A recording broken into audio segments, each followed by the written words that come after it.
Graças e paz abençoados. Voltando aqui na parte 5, o fim dos tempos, parte 5.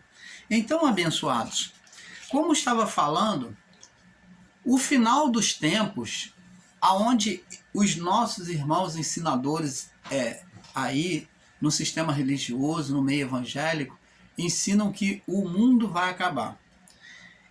E eles dizem que não vai restar raiz nem ramos na terra, não vai ter mais raiz e nem ramos, árvore alguma, vegetação alguma. De que Deus vai acabar com tudo e que não vai haver mais nada. Vai haver o fim de todas as coisas. Seria isto verdade? Vamos ver aqui. Malaquias capítulo 4. Olha o que a profecia que fala que não vai haver raiz nem ramos está se referindo. Vamos ver. Malaquias capítulo 4, no verso 1 até o verso... do capítulo 4, verso 1 até o verso 2. Diz assim... Vamos ler até o 3. Diz assim: porque eis que aquele dia vem ardendo como fornalha. Que dia? O dia do juízo.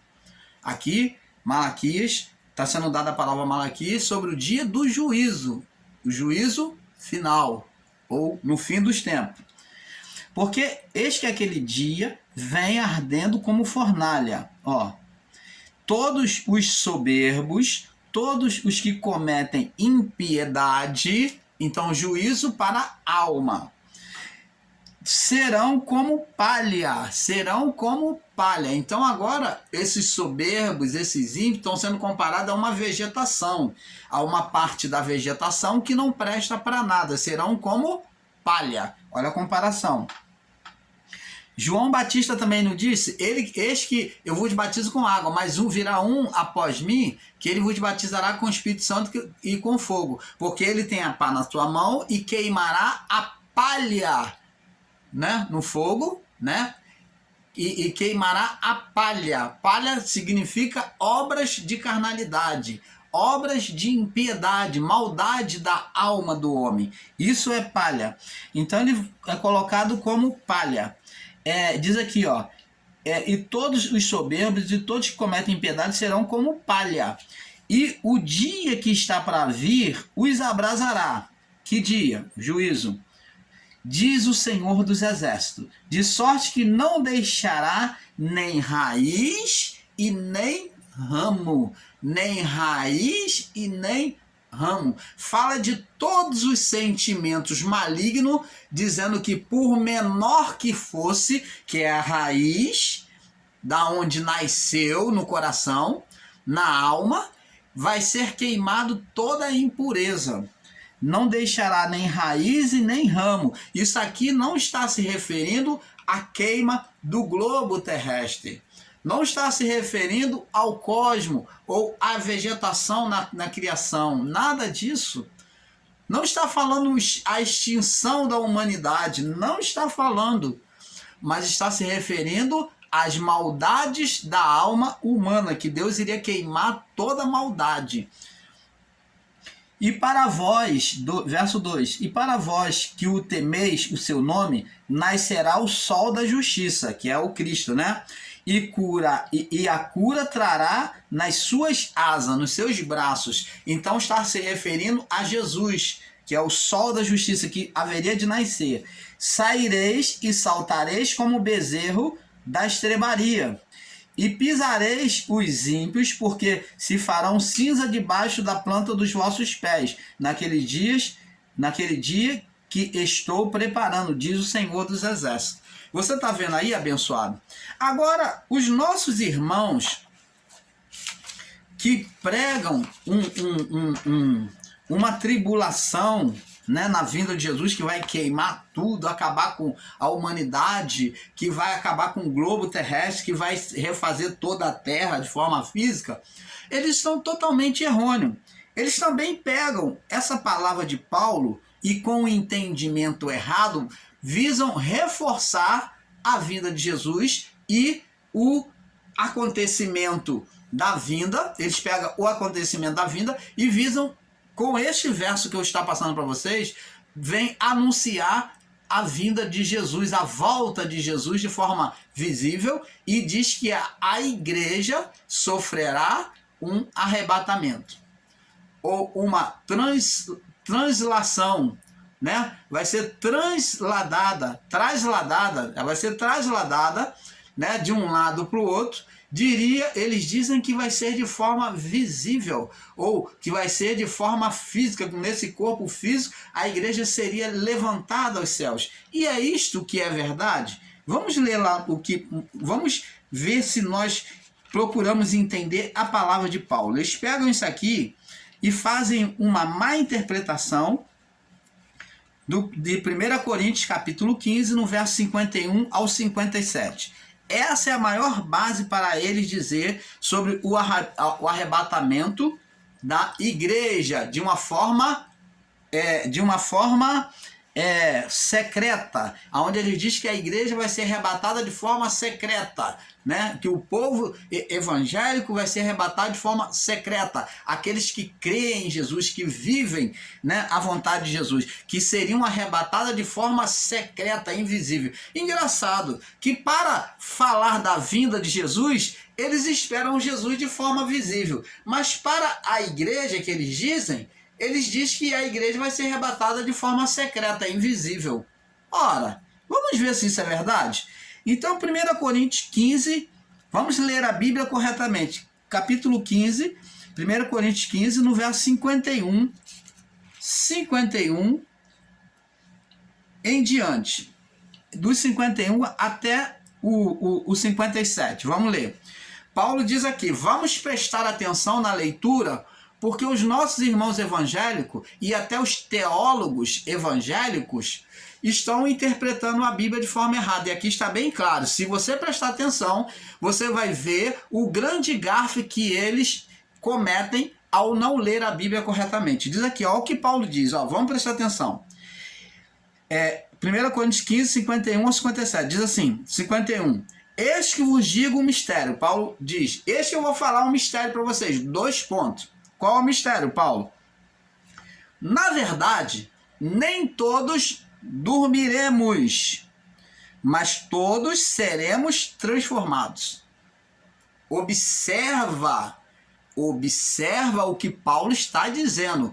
Paulo está dizendo que nem todos vão dormir. Esse dormir aqui, o que é dormir para Deus? Qual foi a linguagem que Jesus usou para Lázaro quando ele estava morto?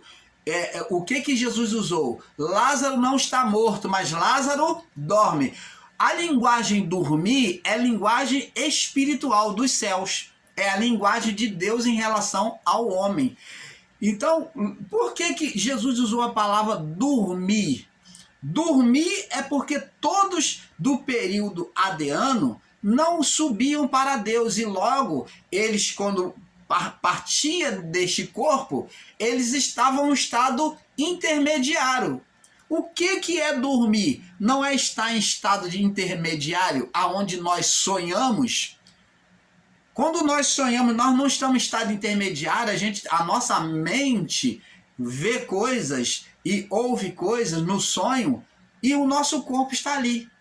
Então, a nossa alma está assim, ó, vagando como se estivesse em outro lugar. Isso é estar em estado intermediário, o sonho. No sono, o sonho, ele nos coloca no estado intermediário, em que nós estamos e não estamos nesta vida. Nós estamos aqui, deitados na cama, mas, no entanto, a nossa mente, a nossa alma está vendo coisas e ouvindo coisas no sonho, que muitas das vezes temos até pesadelo. Então, esse é estado intermediário. E essa linguagem de dormir é linguagem espiritual, não é humana, dita por Deus. Quando é dita de forma espiritual, vinda do espiritual, é dita sono. Paulo está dizendo aqui, ó, em verdade vos digo mistério. Mistério o quê? Espiritual.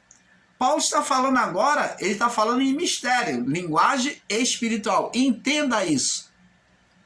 Na verdade, nem todos dormiremos. Se Paulo estiver falando que nem todos morreremos, Paulo estaria mentindo.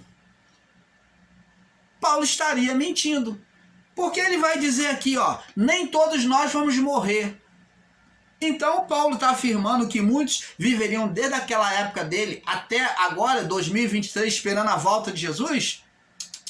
Nananina não. Mas o que Paulo está dizendo? Nem todos dormiremos, mas uma coisa ele diz, certo, vírgula, mas todos seremos transformados. Opa! Então vamos agora juntar essas duas palavras, nem todos dormiremos, mas ele afirma, mas todos seremos transformados. Que transformação é essa que Paulo explica? Que transformação é essa que Paulo explica? Essa transformação é a mudança que ocorreria na mudança de pacto, aonde os que foram antes da cruz estariam em estado de sono ou de morte espiritual.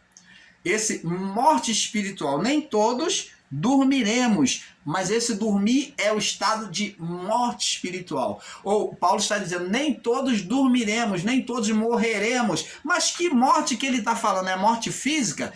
Se ele está falando que nem todos vão morrer da morte física, então é errôneo, porque todos morreremos de morte física.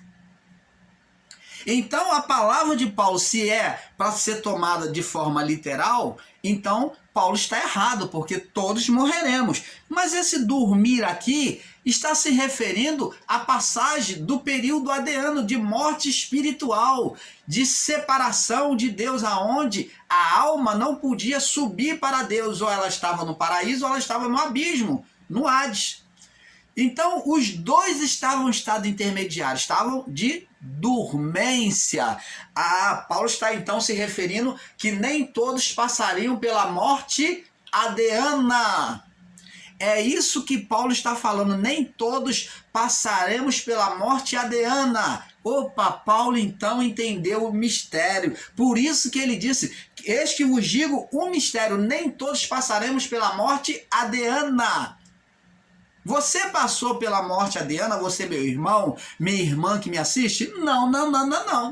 Eu também não passei, porque viemos pós-cruz, viemos já com o espírito vivificado, com a alma vivificada, tirada do estado de condenação adeana, aonde Paulo disse que todos pecaram e destituídos foram da glória de Deus. Mas todos quem? Do período adeano, antes da cruz. Mas nós não pecamos diretamente, nós fomos tirados do pecado. Antes que nós pecássemos, Cristo, ele se rendeu no madeiro e tirou aquele estado de condenação adeana de nós e já viemos em estado de glória, vivificado. Então, Paulo, quando está dizendo aqui, ó, na verdade, nem todos dormiremos, está falando da morte adeana, né? Dormir, morte adeana, mas todos seremos transformados. Ele falou com certeza, ó, todos, ímpio e não ímpio, ímpio e o justo, todos seremos transformados. Todos iremos receber um novo corpo, um corpo espiritual. Transformado é receber um corpo, a alma receber um corpo espiritual. Diz aqui, aí ele vem agora sobre este entendimento perfeito, vamos ler agora o contexto agora, ele vai explicar, vamos ver se bate. Verso 52, no momento, ó o que aconteceria com todos, no momento, num abrir e fechar dos olhos. Se formos tomar essa palavra de morte sendo física, ou dormir sendo morte física, então Paulo aqui está errando, porque ele está falando da morte que não abrir e fechar os olhos. Porque a pessoa quando morre, ela fecha os olhos se fecham.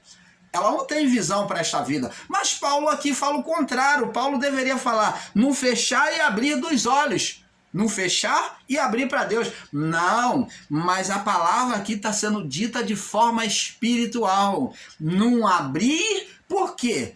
Porque quando saímos deste corpo, nós estamos de olhos abertos.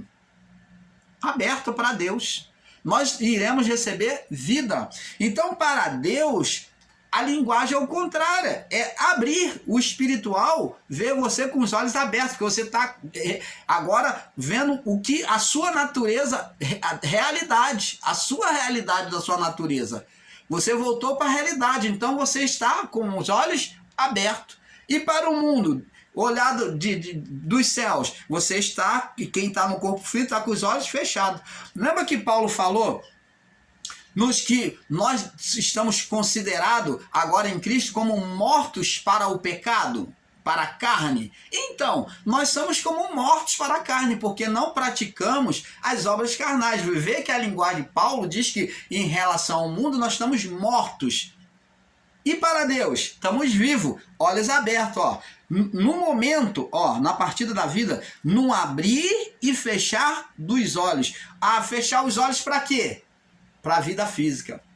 Abrir os olhos para quê? Para estar no reino de Deus. Então agora ele está dizendo que na transição da mudança, na morte do corpo, na passagem desta vida, né? Quando morremos no corpo, deixamos o corpo, então a alma estaria com os olhos abertos. Ela estaria viva. Abrir os olhos, não abrir e fechar dos olhos. Fechou para quê? Para a vida física, a vida humana. Até que, ó, no momento no abrir e fechar dos olhos, diante da última trombeta. Presta atenção, meus irmãos e minhas irmãs. Toda vez que a Bíblia fala de trombeta, você pode ler lá no livro de Levítico, que foi citado trombeta, o tocar da trombeta. Foi ensinado aos hebreus que a trombeta seria tocada no momento da ceifa, no momento de recolher o cereal, para comemorar as festanças. Então recolhia-se antes, tocava-se a trombeta, dizendo que era o momento de colher o cereal da ceifa, e então os hebreus colhiam os cereais. E ali havia a festa das trombetas, que anunciava cada festança que se sucederia após a colheita. O toque da primeira trombeta, que era de colher os cereais. Após isso, colheu os cereais, colheu tudo, vamos para a festa. Vem as festas das trombetas, que vai incluir a festa do Pentecoste. Então, ante o tocar da trombeta, fala do recolher de Deus desta vida para a outra vida, para a vida celestial. Ante o tocar da trombeta, Deus recolhendo deste corpo e trazendo um corpo espiritual. Então, esse que é o tocar da trombeta. Quando a Bíblia falar para você ler como tocar da trombeta, lembra que fala de colheita. Deus está colhendo o quê? O trigo. Tanto que ele usa a parábola do trigo e de joio, representando a colheita, que uns são joio, uns são trigo e o outro são joio. Uns têm impureza, não presta, tem que ser limpo. Uns são palha, uns traz palha na sua alma. E outros são joio, que são preciosos para Deus. E Deus vai juntar no celeiro dele. Então, antes do tocar da última trombeta, o momento da morte, da passagem desta vida, no caso, ali para aquele povo do primeiro século, foi o momento do juízo que trouxe a morte, a mudança do pacto, foi o momento da mudança do pacto. Porque a trombeta soará, não vai aparecer nada anjo no céu tocando trombeta como os religiosos evangélicos esperam aparecer um montão de anjinhos no céu tocando. A igreja esteja preparada. Não, nada disso. A trombeta é o momento final da nossa vida, aonde faz a passagem desta vida para outra. Esse é o toque da trombeta. Porque a trombeta soará e os mortos ressuscitarão incorruptível, e nós seremos transformados. A trombeta soará e os mortos ressuscitarão. Está falando da mudança dos pactos, né? Para aqueles que já estavam mortos, estavam o quê? No lugar intermediário, no seio de Abraão. E os mortos ressuscitarão o quê? incorruptível. Ah, então está dizendo que eles não vão ressuscitar com o seu corpo do chão, que nem os evangélicos estão ensinando aí, que vão levantar do chão, o pó vai levantar aquele cadáver e vai criar carne. Nada disso. A única ressurreição que houve de mortos, literalmente, foi quando Jesus ressuscitou para testemunhar a sua ressurreição. Isso ele já havia predito. Mas ressurreição de corpos, dizendo que quando Jesus voltasse, os mortos vão ressuscitar, os zumbis vão levantar para serem transformados, seu corpo ir para o céu. Não, não, não, não, não. Os mortos ressuscitarão incorruptível, por quê? Com um corpo incorruptível. Os que estavam lá no seio de Abraão, eles, na mudança do pacto, Jesus ressuscitou, na mudança do pacto, já acertou tudo, da lei com a graça, ó, o choque das nuvens, ó, lei, a nuvem da lei e a nuvem da graça, elas se encontram e, ó, pum, sai o quê? Quando elas se batem, as duas nuvens se chocam, há um relâmpago, se cumpre a palavra de Jesus, porque assim como o relâmpago que sai do Oriente, ele está falando do encontro dos dois, das duas alianças, lei e graça. Ó, lei e graça se encontrando, agora vai vir um relâmpago que vai mostrar o juízo. Esse relâmpago é Cristo. Ele diz, porque assim como o relâmpago que sai do Oriente, Oriente mostrando a entrada do átrio, a posição de entrada do átrio, né?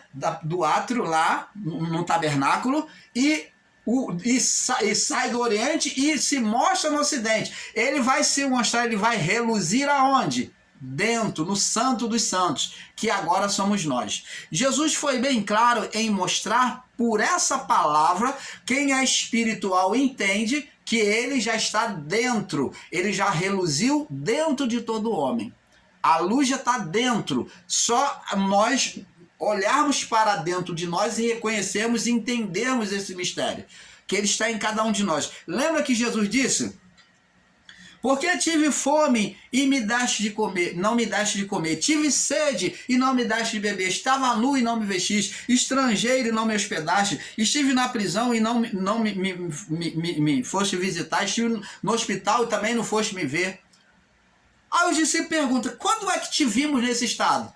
Ah, Jesus diz, quando fizeres a um desses pequeninos, os que estão sendo maltrapilhos, os que estão doentes, os que estão presos, os que estão encarcerados, os que estão nos hospitais, ele está dentro de cada um desses, seja esse que você considera o mais miserável nesta vida, que você maneia a cabeça e fala mal e considera ele amaldiçoado, mas nele está a presença de Jesus. Jesus está dentro dele, porque quando fizeste a este, também a mim me fizeste. Jesus está à luz, o relâmpago reluziu dentro de todos nós na criação.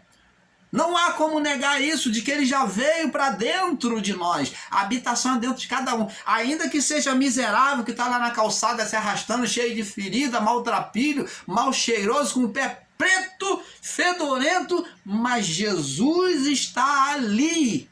Ele está ali. A presença dele está ali nessa pessoa. Queira você aceitar ou não, você pode considerar, mas é um endemoniado, que considere você um endemoniado, mas a presença de Deus está ali, ele pode até ser um endemoniado, mas a presença de Deus também está ali. Ou você acha que Deus ele tem medo dos demônios? Ele se aparta do demônio, ele sai correndo porque tem demônio. Então a presença de Deus está ali, meu abençoada.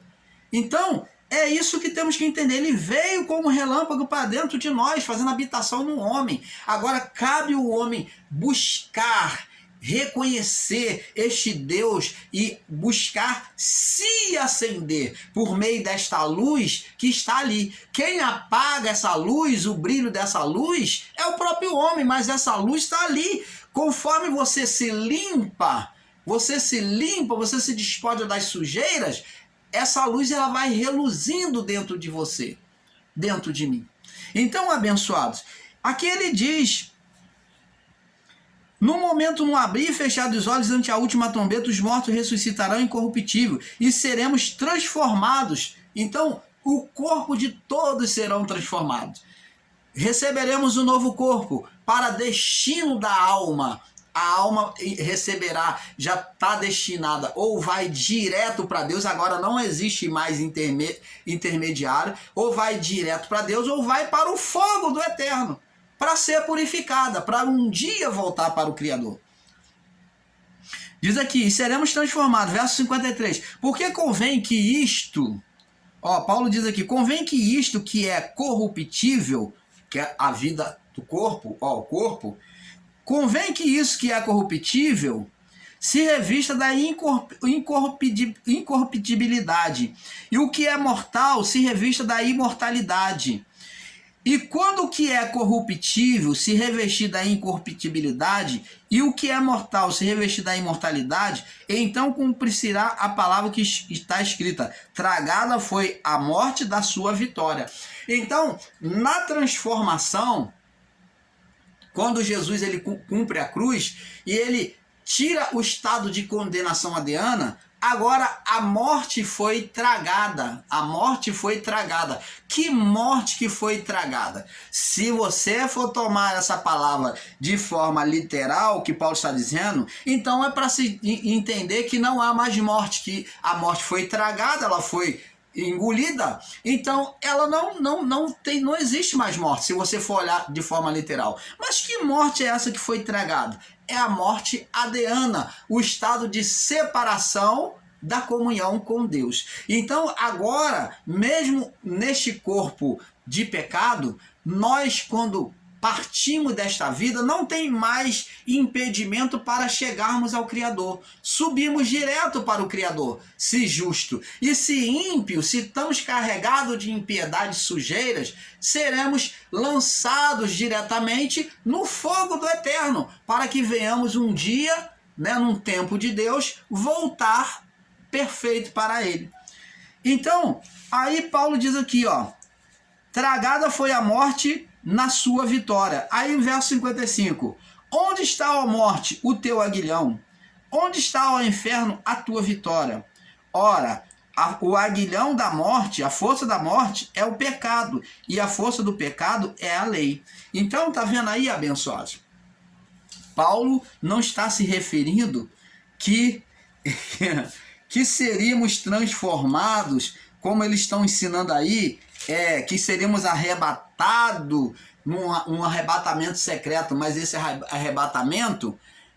arrebatamento já aconteceu no plano espiritual. No plano espiritual, ao olhar de Deus, esse arrebatamento já aconteceu, com todos que vêm após cruz, porque fomos transformados, fomos vivificados em Cristo, tirado do estado de condenação. Então, já fomos arrebatados com Cristo nos céus. Fomos arrebatados. Já viemos com uma alma sem estado de condenação. Essa é a chamada predestinação de Deus, que Ele nos predestinou. Então, os predestinados são os que vieram, receberam essa salvação.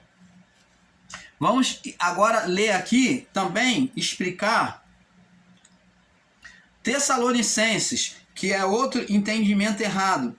É muito pautado nesse aqui. Tessalonicenses, capítulo... É a mesma coisa desse, que eles pegam a palavra e deturpam. Tessalonicenses 4. Talvez você vai dizer, mas irmão Paulo, em Tessalonicenses, 1 Tessalonicenses 4,14 diz... Vamos ler. Diz a mesma coisa. 1 Tessalonicenses 4,14, diz assim, vamos ler do verso 13, para ter um perfeito entendimento. Olha o que Paulo diz, não quero, pois, irmãos, que sejais ignorantes acerca dos que já dormem, falando de estado de morte espiritual, acerca dos que já dormem, E para que não vos entristeçais como os demais, que não têm esperança. Porque se cremos que Jesus morreu e ressuscitou, preste atenção. Se cremos que Jesus morreu e ressuscitou, assim também aos que em Jesus dormem, Deus tornará a trazer com ele. Então, aos que em Jesus dormem são os que estão no seio de Abraão. É os que estavam no seio de Abraão, que dormia. Ele não disse acerca de Lázaro não está morto, mas dorme. Seio de Abraão. Diz aqui, dizemos-vos isto pela palavra do Senhor, que os que ficarmos vivos, Paulo se incluindo, né, achando que nós os que ficarmos vivos para a vinda do Senhor, não há uma vinda visível. Ele está falando da vinda do derramamento do Espírito Santo, né? Nós que ficarmos vivos para a vinda do Senhor, não precederemos aos que dormem. Não chegaremos diante do Pai antes dos que já dormiam no seio de Abraão.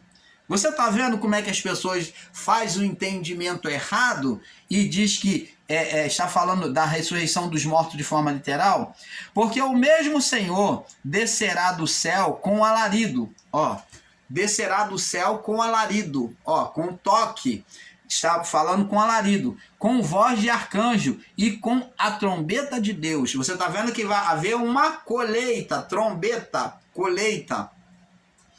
E os que morreram em Cristo ressuscitarão primeiro. Então, você está vendo os que estavam mortos antes e morreram em Cristo, eles vão ressuscitar primeiro, ou vai estar diante de Deus primeiro. Vai ser levado primeiro, os que estavam no seio de Abraão.